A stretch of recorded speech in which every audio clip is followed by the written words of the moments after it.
Ang mga aralin sa video na ito ay una, pagkilala at paglalarawan sa mga tauhan sa akda. Ikalawa, buod ng maikling kwentong Lupang Tinubuan, bahagi 1 hanggang 3 ni Narciso G. Reyes. Ikatlo, mga simbolismo na ginamit sa bahagi ng maikling kwento.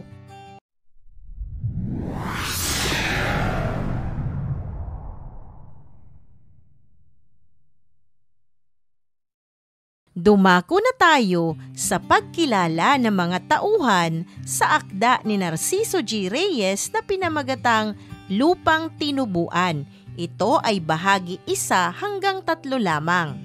Una, si Danding. Siya ang batang pangunahing tauhan sa bahaging ito. Ang batang sensitibo dahil nalungkot siya sa pagkamatay ni Tata Inong kahit hindi niya ito personal na kilala. Siya'y mapag-isip dahil agad niyang inugnay ang balita sa ama niya at sa pinagmula ng kanilang pamilya. Siya'y mapaglikha dahil kaya niyang buuin sa kanyang isipan ang larawan ng malawig kahit hindi pa ito nakikita. Sinisimbolo niya ang mga kabataang Pilipino na naghahanap ng ugnayan sa kanyang pinagmulan, pamilya at bayan. Siya ay mulat sa kasaysayan ng pamilya at lupang tinubuan kahit bata. Nagsisimula na siyang maunawaan ang kahalagahan ng lugar kung saan nag-ugat ang kanilang angkan. Siya ang sentro ng pananaw. Sa damdamin at sa tanong niya umiikot ang paglalarawan ng malawig at ng pamilyang pinanggalingan niya. Sa kanya nakikita ang paglipat mula sa kawalan ng pakialam tungo sa pag-usbong ng interes sa pinagmulan. Naging tulay siya upang maipakita ang pagkakaugnay ng buhay, kamatayan, pamilya at lupang tinubuan.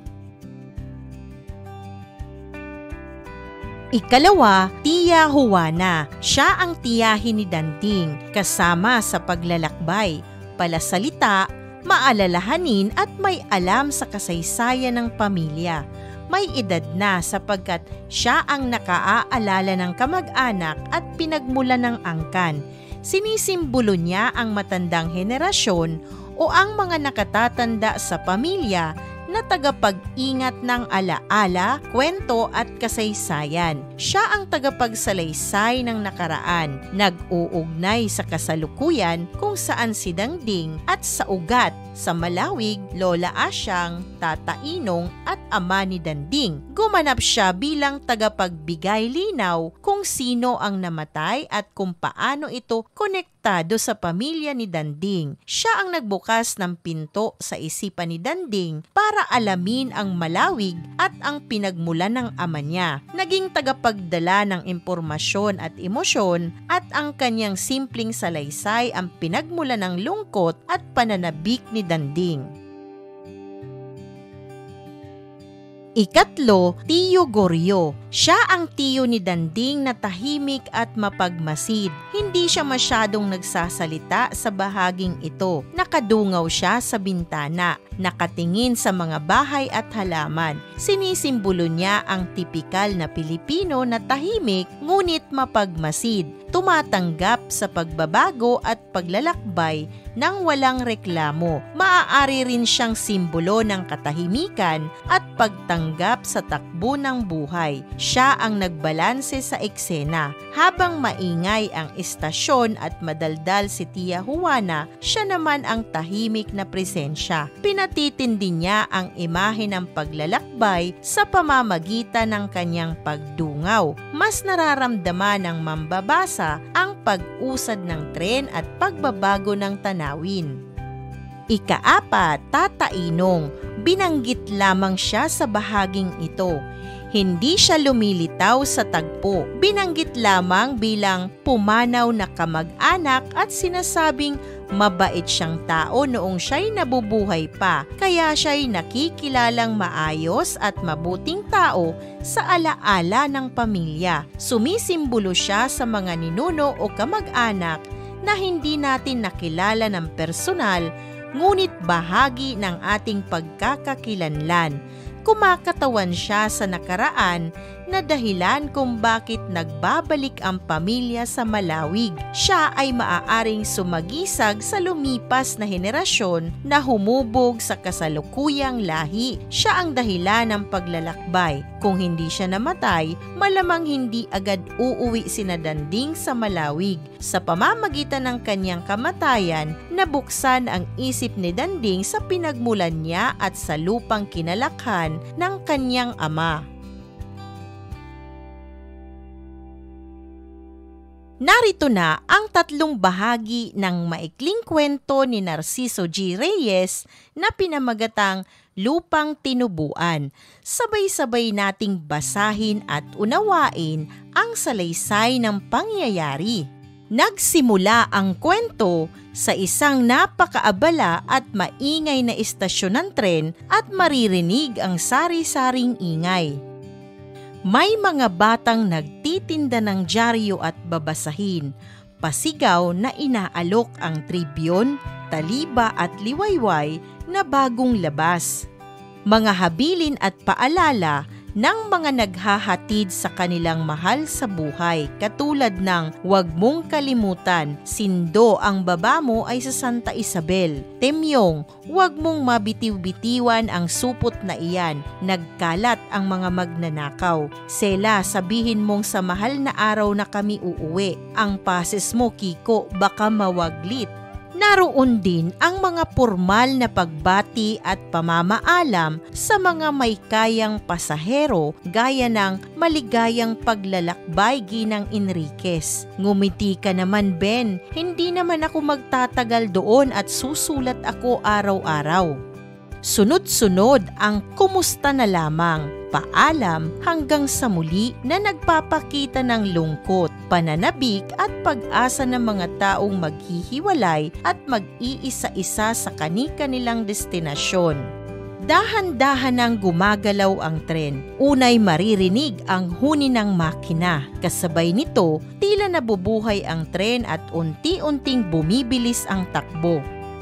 Naiwan sa likuran ni Danding ang takip-silim ng tutuban, ang imahe ng lungsod, istasyon, kaguluhan at ingay, at sila ngayon ay nasa malayang hangin at liwanag ng umaga.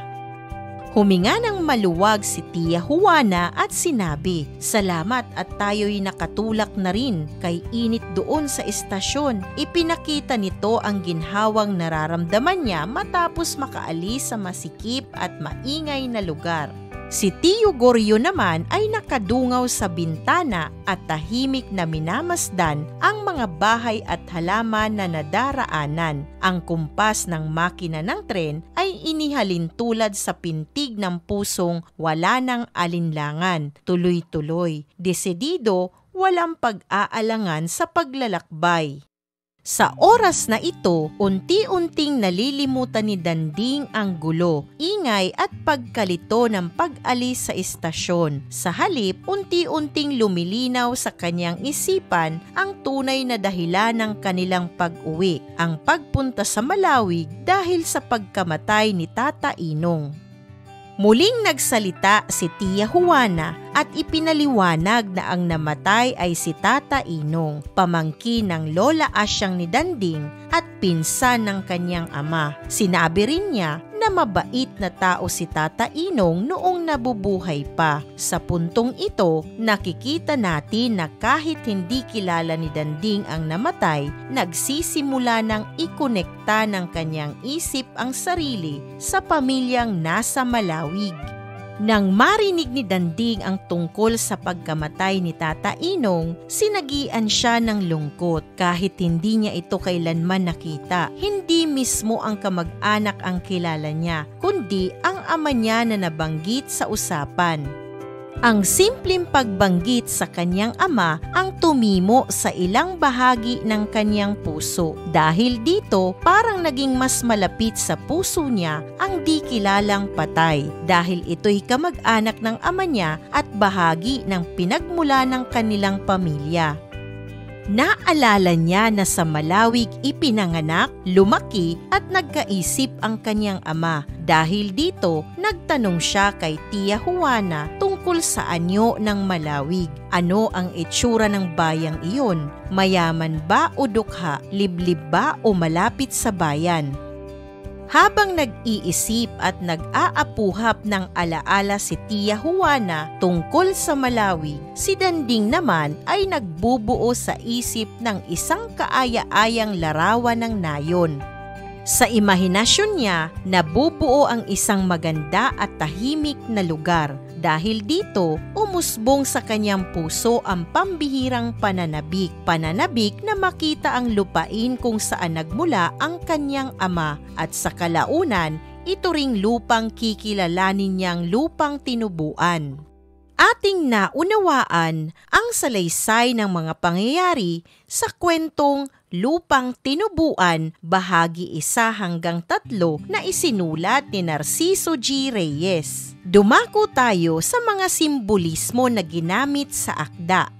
Una, ang tren. Sinisimbolo ang pag-usad ng buhay at panahon. Habang bumibilis ang takbo nito at tumutugma sa pintig ng pusong wala ng alinlangan, ipinakikita ang determinasyon na bumalik sa pinagmulan at ang hindi na mapigilang pagharap sa nakaraan at katotohanan. Maaari ring sumisimbolo sa pagbabago, paglalakbay ng buhay, pagtakas sa gulo tungo sa pag-unawa at pagsisimula ng panibagong yugto. Ikalawa, estasyon ng tutuban, larawan ng kaguluhan ng lungsod, ng pansamantalang paghihiwalay at ng pagsisimula ng pagbabago. Dito rin maririnig ang ingay, sigawan, habilin, paalam, lahat ito'y realidad ng buhay.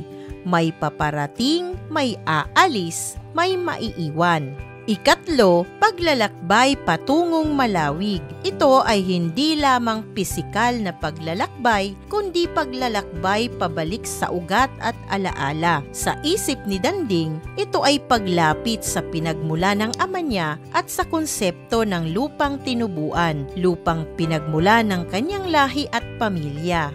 Sa kabuuan, ang bahagi 1 hanggang 3 ay pagpapakita ng eksena ng pag-alis, katulad ng binanggit sa bahagi na maingay na istasyon, paalam, habilin. Paglipat mula sa lungsod patungong probinsya, mula doon sa sinabi at binahagi sa kwento na mula sa ingay at init ng tutuban patungo sa malayang hangin at liwanag ng umaga. Pag-usbong ng damdamin sa loob ni Danding na kung saan binanggit ang lungkot sa kamatayan ni Tata Inong, pananabik sa Malawig, sa pinagmula ng kanyang ama at sa lupang tinubuan. Sa bahaging ito, unti-unting inihahanda ang mambabasa na maunawaan na ang kwentong lupang tinubuan ay hindi lang tungkol sa pag-uwi, kundi tungkol sa pagkilala sa ugat, sa pamilya at sa kahalagahan ng sariling bayan.